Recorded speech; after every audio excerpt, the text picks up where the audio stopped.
আব্দুল্লাহ ইবনে ওমর রাদিয়াল্লাহু তাআলা আনহুর একটা বর্ণনা শোনাই।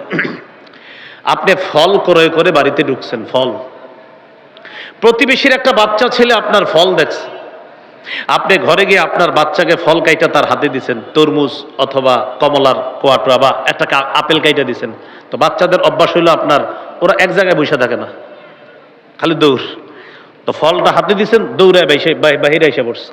প্রতিবেশীর একটা ছোট সন্তান আপনার ছোট সন্তানের হাতে ফল দেখছে, দেখার পর ওর মনে মনে আসছে ওর আব্বা ফল আনছে, আমার আব্বা ফল আনে নাই। আল্লাহ রাসূল সাল্লাল্লাহু আলাইহি সাল্লাম এটা সইতে পারে না যে আমার কোনো উম্মতের ছোট শিশু সন্তান তোমার শিশু সন্তান দেখে কষ্ট পাবে, আমি নবী তো এটা সইতে পারি না। তাহলে কি করবা?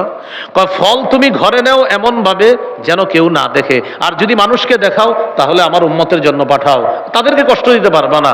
তাই তরমুজটা যখন ঘরে নিবেন, যদি দেখায় নেন পাঠায়া দেন, আর যদি বলেন আমি কাউরে দিব না, কালো একটা পলিথিন দিয়ে নেন যেন বুঝতে না পারে এটা কি তরমুজ না ফুটবল।